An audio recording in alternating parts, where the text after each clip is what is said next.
अभी मैं बेंगलुरु के एक चौराहे पे हूँ और पीछे हिंदुस्तान एरोनॉटिकल लिमिटेड दिख रहा है और यही संस्था जो है वो तेजस फाइटर प्लेन को डेवलप कर रहा है। और एक साइड जो है एम चिन्नास्वामी स्टेडियम है जहाँ पे क्रिकेट खेला जाता है और नेशनल क्रिकेट एकेडमी भी इसी के अंदर है जिसके हेड जो है BBS लक्ष्मण है। और एक साइड जो है बड़ा बड़ा बिल्डिंग आपको दिख रहा होगा, यहाँ पे साफ़ सुथरा एक चौराहा दिख रहा है और कुछ बिहार के लोग दिख रहे हैं, ये सभी बिहार के लोग हैं। हम इस पे बात नहीं करेंगे, हम एम चिन्नास्वामी स्टेडियम पे बात नहीं करेंगे, हम बात करेंगे आज बिहार पे। ये सभी लोग बुद्धिजीवी हैं, पढ़े लिखे हैं और सभी लोग बेंगलुरु में रोजगार करते हैं और अच्छे लेवल पे हैं सभी लोग। सबसे पहले सच तक न्यूज़ में आपका स्वागत है। धन्यवाद धन्यवाद। बेंगलुरु में आप क्या करते हैं? मैं रियल एस्टेट में काम करता हूं और अच्छा, मेरी रियल एस्टेट में काम करते हैं। बिहार में रियल एस्टेट बेंगलुरु इतना डेवलप हो पाया कि नहीं हो पाया? बिल्कुल नहीं हो पाया है। हमारा मुजफ्फरपुर में भी प्रोजेक्ट है बट असुरक्षा की भावना से की वजह से हम यहाँ बेंगलोर में सपरिवार रहते हैं क्योंकि वहाँ की सरकार को प्रशासन से मतलब नहीं है। दिन रात हत्या हो रहा है और सरेआम गुंडागर्दी होती है। वहाँ पे शराब बंद हो गया, शराब बंद होने से कुछ फ़ायदा हुआ क्या? हम लोग जाते हैं और शराब हर घर में अवेलेबल है और आपको कॉल करने की भी ज़रूरत नहीं, एक मैसेज में आपको। अच्छा, यहाँ पे शराब बंद है कि चालू है? यहाँ 24 घंटे चालू है। 24 घंटा यहाँ पे शराब चालू है, यानी कहने का मतलब है यहाँ पे शराब पी के अधिकारी जो है ना उस पे से छलांग लगा देते हैं, नीचे कूद जाते हैं। सही है ना नीतीश कुमार जी? हाँ, तो क्या नाम हुआ आपका? मेरा नाम आलोक कुमार है। कहाँ काम करते हैं बेंगलुरु में आप? मैं बैंकिंग फाइनेंशियल सेक्टर में एज ए बिहार में क्यों नहीं काम करते हैं? अपॉर्चुनिटी नहीं मिली हायर एजुकेशन के लिए, वहाँ पे उतनी व्यवस्था। नीतीश कुमार दे रहे हैं ना अपॉर्चुनिटी, सुशासन की सरकार है, दारू बंद है, अब नहीं है, एकदम पूरा 19 लाख लोगों को रोजगार मिल रहा है वहाँ पे। वो बस पेपर पे है, धरातल पे तो हमें नहीं लगता है कि कुछ उतारा गया है, इसीलिए वही जरूरत पड़ी। तो बिहार में अगर मौका मिलेगा तो आप काम कीजिएगा कि नहीं कीजिएगा? जरूर करेंगे बिहार में। अरे मौका दीजिएगा नीतीश कुमार जी तब ना। बिहार सरकार सुनिए, बेंगलुरु में लोग यहाँ पे आके काम करते हैं, क्यों करते हैं? क्योंकि कहीं नहीं तो कहीं वहाँ पे अपॉर्चुनिटी नहीं है। क्या नाम हुआ आपका? SP सिंह। उम्र कितना हो गया आपका? 60 साल। अच्छा, रिटायर्ड हो गए हैं? हाँ, इसी जनवरी में मैं रिटायर किया। रिटायर्ड होके कहाँ सेटल्ड हुए हैं? बेंगलोर में। बिहार में क्यों नहीं सेटल्ड हुए? बिहार में बहुत तकलीफ़ लगता है यहाँ आपको बताते हुए कि आज एक भी IT कंपनी बिहार में नहीं है और हमारे बच्चे, हम बिहार से रहने वाले बिहार के लोग, और आज यहाँ बेंगलोर में मल्टीनेशनल कंपनी की IT कंपनी की भरमार है और मेरे बच्चे उसमें काम करते हैं। IT कंपनी का शुरुआत कैसे किया जा सकता है? ये सरकार को, नीतीश सरकार ही हो या जिसका भी सरकार हो, बिहार सरकार को वहाँ एक ज़मीन देना होगा, इंफ्रास्ट्रक्चर खड़ा करना होगा। और यहाँ से जो IT कंपनी है ना, अब तो खोज रही है कि सस्ते हमें दर पे वर्कर कहाँ से मिलेंगे और ये बिहार के लिए बहुत बड़ा अपॉर्चुनिटी होगा जिसको अभी तक बिहार सरकार ने कैश नहीं कर सका है। अब मैं बता देना चाहता हूँ, जहाँ पे रॉ मटेरियल होता है वहीं पे फैक्ट्री होता है, कोयला जहाँ पे होता है वहाँ पे कोयला का खदान होता है। सही है कि नहीं है?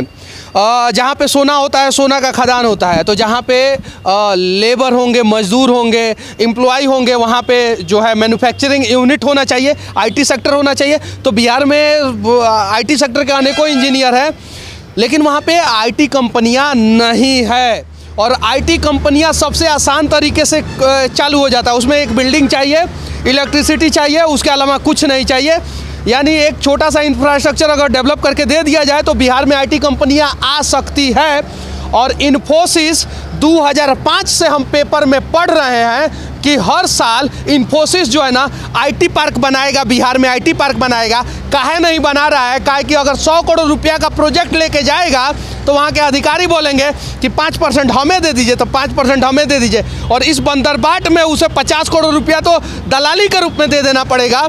तो इन्फोसिस जैसी कंपनियां सोचती है कि 50 करोड़ रुपया में हम बेंगलुरु में एक बड़ा सा प्लॉट ले लेंगे और एक कंपनी अच्छे ढंग से चालू कर देंगे। इसलिए बिहार में IT कंपनियां या मैन्युफैक्चरिंग यूनिट नहीं लगता है। क्या नाम हुआ आपका? नवीन कुमार। यहाँ पे क्या करते हैं आप? मेरा सोफ़ा का दुकान है। अच्छा, बिहार में सोफ़ा का दुकान नहीं खोल सकते हैं क्या? नहीं खोल सकते हैं, लेकिन वहाँ जो है सो मूलभूत का सुविधा का कमी है। ऐसा नहीं है कि बिहार में सोफ़ा का दुकान नहीं है, ऐसा नहीं है कि बिहार के बैंक में लोग काम नहीं कर रहे हैं, ऐसा नहीं है कि बिहार में रियल एस्टेट नहीं है।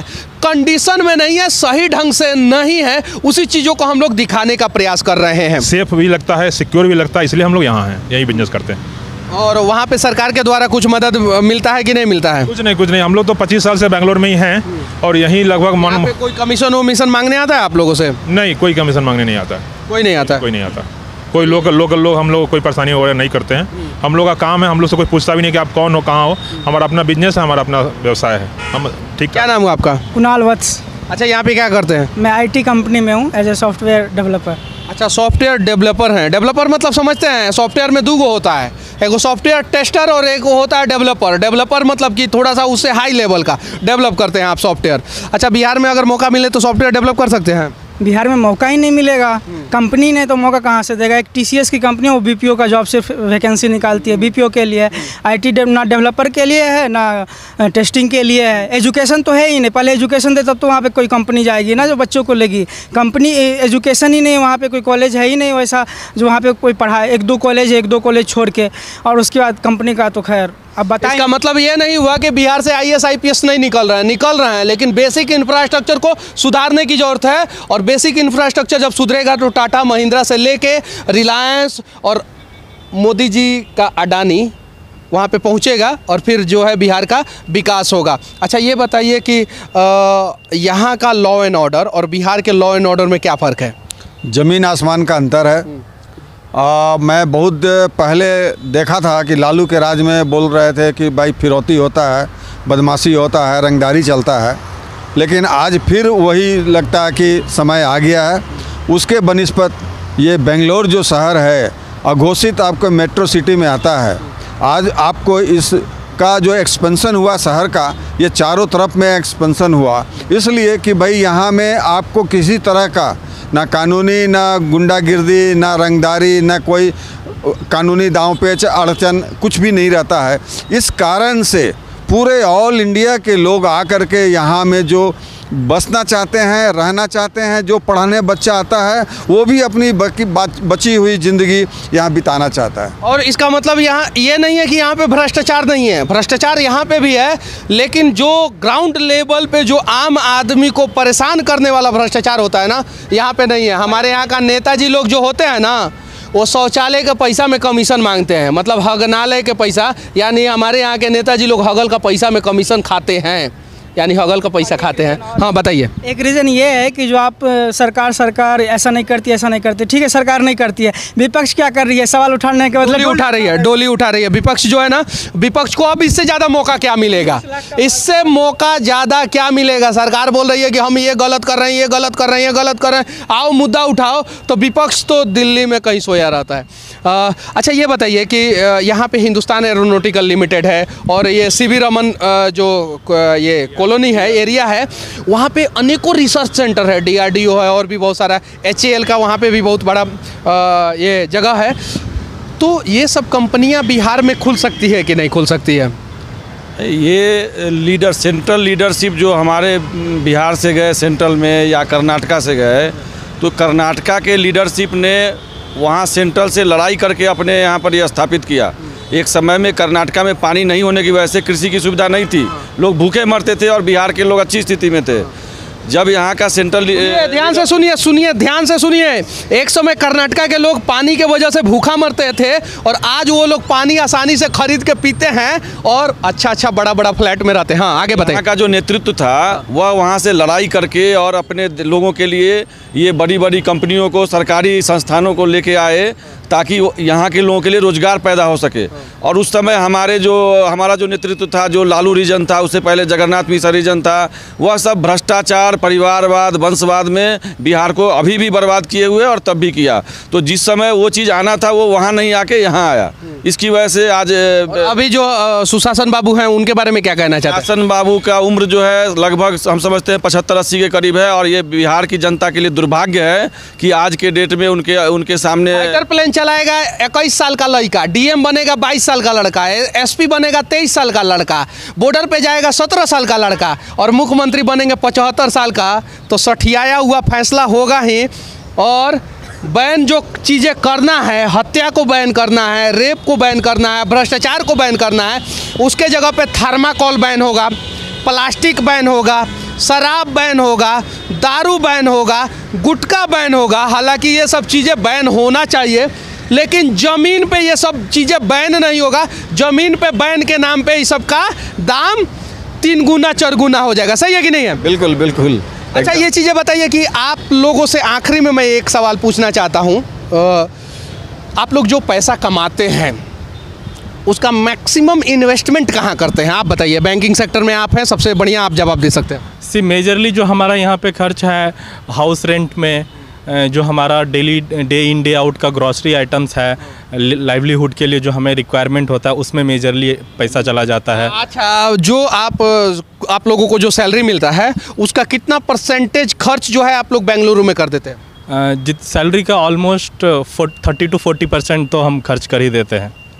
30 to 40% जो है यहीं पे ये लोग खर्च कर देते हैं। और यही पैसा अगर बिहार में खर्च होना शुरू हो जाए तो बिहार का नाई जो बाल काटता है, बिहार का धोबी जो कपड़ा धोता है, बिहार का जो किराना दुकान, पान वाला दुकान और भी बहुत सारे दुकानदार जो हैं वो लोग जो है रेवेन्यू जनरेट करेंगे, उन लोगों को रेवेन्यू मिलेगा। सही है कि नहीं है?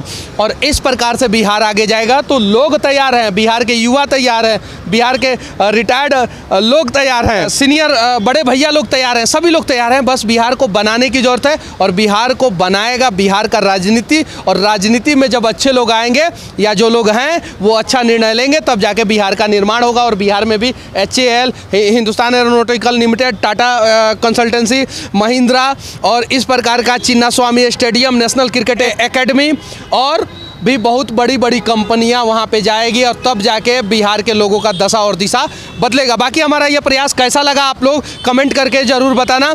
अभी मैं बेंगलुरु के एक बड़े चौराहा पे हूं और यहाँ से बिहार का विकास, बिहार का भ्रष्टाचार और बिहार के नेताओं की स्थिति को दिखा रहा हूँ। नाम हुआ आपका? रितेश कुमार। अच्छा, क्या करते हैं आप? स्विगी डिलीवरी का काम करते अच्छा, कहाँ से हैं आप? मोतिहारी जिला। मोतिहारी से। इनकी पीछे गाड़ी लगी हुई है, इन्होंने मुझे देखा और गाड़ी रोका वहाँ पे और मिलने आए हैं। अच्छा, ये बताइए कि जो आप यहाँ पे काम करते हैं वो बिहार में कर सकते हैं कि नहीं कर सकते? कर सकते हैं, लेकिन वहाँ पे बेनिफिट उतना नहीं है, यहाँ पे बेनिफिट ज़्यादा है, इसके लिए यहाँ पे हम काम कर रहे हैं। जी जी। अब ज़रा सोचिए कि इंफ्रास्ट्रक्चर डेवलप करने से क्या क्या फ़ायदा होगा। और जब ये कमाएंगे ना तो वो पैसा का खर्चा जो है ना बिहार में ही करेंगे, तब जाके बिहार आगे जाएगा। और इसलिए हम लोग ग्राउंड जीरो पे जाते हैं और वहाँ से रियलिटी को दिखाने का प्रयास करते हैं। एक आर्मी वाले भाई साहब भी मिल गए यहाँ पे जिन्होंने अपनी समस्याओं को बताया, ये भी मिल गए और भी कुछ लोग मिल गए। और यहाँ पे एक भाई साहब जो है वो सेल्फी ले रहे हैं। क्या नाम है आपका? प्रसन्नजीत नाथ से। अच्छा, कहाँ से हैं आप? असम से हूँ। असम से हैं? असम से पहचानते हैं मुझे? हाँ सर, आपको देखता हूँ यूट्यूब फेसबुक में लाइव बहुत। फेसबुक पे लाइव है। चलिए ठीक है, बहुत बहुत धन्यवाद। बस छोटा छोटा प्रयास करने की ज़रूरत है और छोटा छोटा प्रयास एक दिन बड़ा बदलाव कर सकता है। और इसी प्रयास में हम लोग भी लगे हैं बहुत सारे लोगों के साथ। आप तो शायद से नहीं थे, अभी आए ना? यस, डॉक्टर कुणाल बिहार से हैं, भागलपुर ज़िला से हैं। पूछिए। अच्छा, ये बताइए कि अभी आप कहाँ पे काम करते हैं? अभी तो फिलहाल बेंगलोर में ही है। अच्छा, ये बिहार में नहीं काम कर सकते हैं? बिहार में काम कर सकते हैं, बट बिहार का जो इंफ्रास्ट्रक्चर है, बिहार का जो विकास है, कहने को तो सुशासन सरकार है, बट अब ऐसा है नहीं। बिहार में इन्वेस्टमेंट करना बहुत ज़्यादा रिस्की है। चलिए ठीक है, बस रिस्की है लेकिन हम प्रयास करेंगे और नया बिहार बनाने का कोशिश करेंगे। जय हिंद।